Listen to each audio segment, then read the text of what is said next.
Alhamdulillah, la nature nous donne souvent des leçons. Et je pense que parmi les plus belles des leçons que la nature nous donne, c'est la leçon qui concerne as-samt, le silence.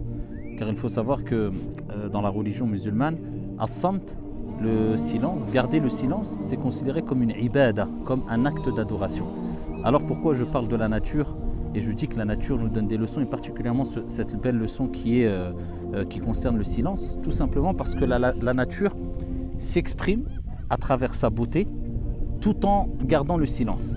Et c'est comme ça que doit réagir le musulman, l'être humain de manière générale. Alors ça ne veut pas dire qu'il ne doit jamais parler, mais il faut qu'il mette en application le hadith rapporté par Muslim où le prophète alayhi salatu wassalam dit Man kana yu'minu billahi wal yawmil akhir falyaqul khayran aw liyasmut, que celui qui croit en Allah et au jour dernier, qu'il dise. Donc il peut parler bien sûr, il peut s'exprimer, mais à quel moment, quand? Qu'il dise du bien ou qu'il se taise? Eh bien, celui qui mettra en application, qui met en application cela, eh bien, aura ressemblé quelque part à la nature qui ne parle pas, mais s'exprime à travers sa beauté. Donc, il dégagera une certaine beauté qui attirera les gens, tout comme la nature, qui ne s'exprime pas clairement comme on l'entend, on peut le comprendre à travers les êtres humains, mais qui s'exprime autrement de par sa beauté et qui attire les gens. Et c'est pour ça qu'il est important d'apprendre à garder le silence, surtout que l'être humain ici a tendance à oublier qu'avec une parole, kalima, il peut briser un cœur. À travers une parole, kalima, il peut détruire une vie.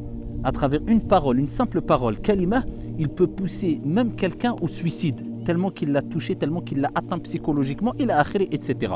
Voilà pourquoi Sufyan al-Thawri, rahimahullah ta'ala, disait « Je préfère lancer une flèche sur quelqu'un plutôt qu'une parole ». Pourquoi? Parce que la flèche, c'est possible qu'elle n'atteigne pas la personne. Contrairement à la parole al-kalima, elle atteint la personne et sa cible à coup sûr. Elle atteint sa cible à coup sûr.